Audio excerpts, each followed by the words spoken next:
All right, so this is the last video in this series. This is going to be a rather short video, but what I wanted to spend this video discussing is implementing pseudo classes and pseudo elements.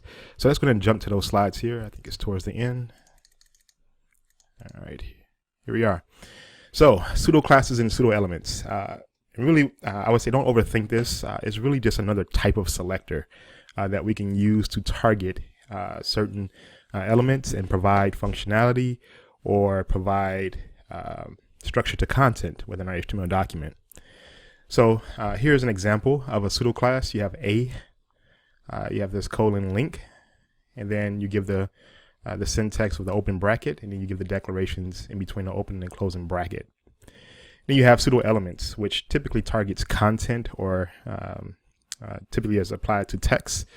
And so here, this is going to target the P tag, and we have to use the double colon, and we could say first line. So this is going to basically target the first line in the paragraph text and give that first line the color of this hexadecimal color code.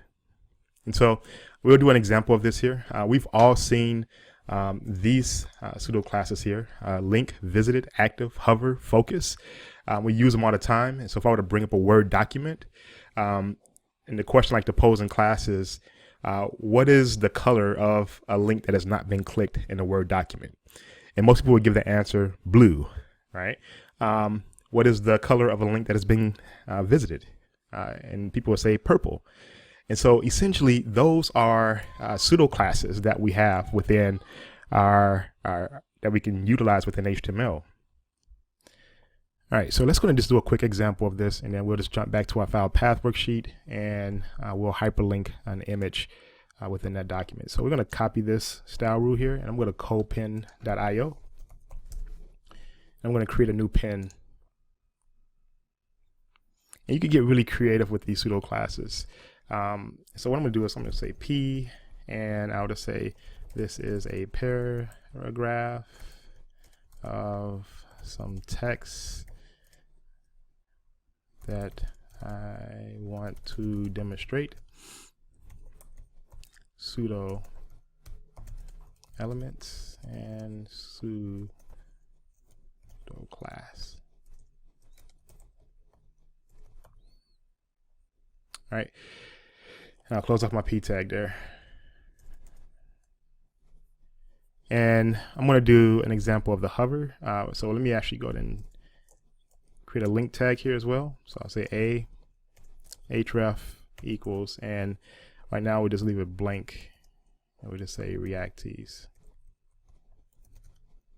and we'll close it off.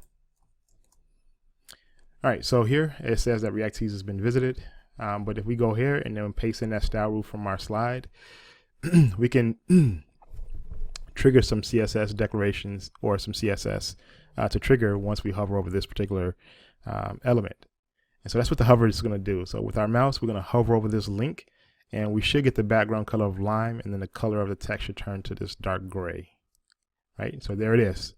And if we wanted to, we can add another property here. We can say font size, say 3 EM, and we can save that. And then now if we hover, watch what happens. The text should get bigger.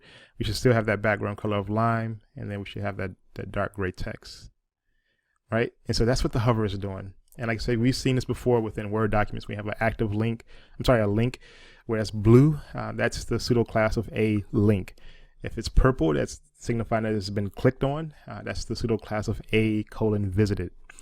The next one I want to demonstrate here is this one called, so that's a pseudo class, right? So let's put a comment there.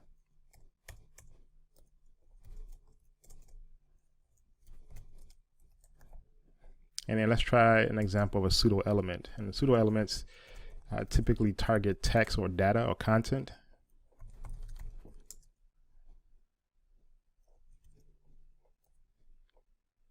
And this one is called first letter. And so what we're going to do is target for the first letter in every paragraph. We're going to say first, and I believe it's letter. And that means the first letter within this paragraph. And we'll say font size. And we'll make it really, really big. So we'll say 5 EM. And I think that should be fine. All right, so a lot of times in some of the older books, you'll see that they'll do something like this within their paragraphs, where they'll capitalize that first letter. You can do that, and so this will be an example of how you can actually target a particular element or target the first letter within a paragraph text. So like I said, you could get really creative with some of these things. Let me just show you one more here that I like to demonstrate, and this one is called the pseudo class of hover. And we already did the hover. Actually, let me pause on that here. So like I said, this is, I would say there's a number of different pseudo classes that are at our disposal. If you just Google W3 pseudo classes, there's a number that you can actually utilize within your HTML document. So here's the main ones that we've seen, which is the link, the visited, the hover, the active.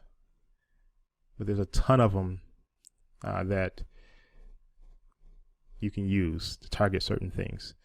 So here you can do things such as for an input checkbox, the first child, the child of a parent element.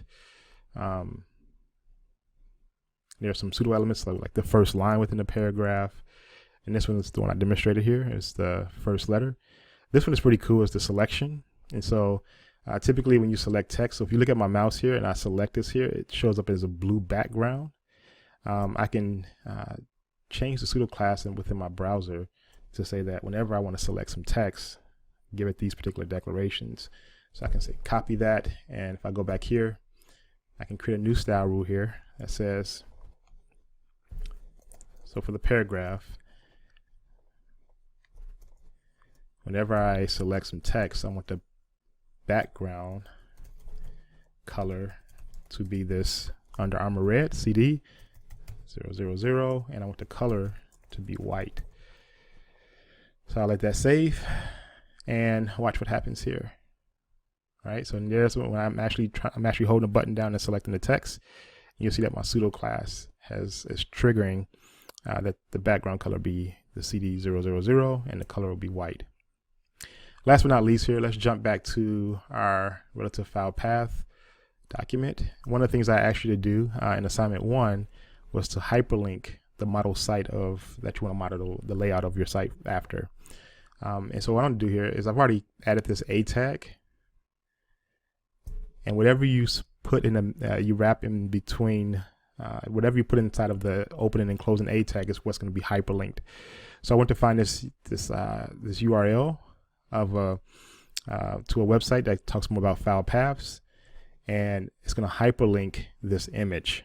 So whenever somebody goes to or wants to click on that image, it'll take them to this website. So let's go and show what that looks like. So we'll save this and we'll right click and open this in the browser.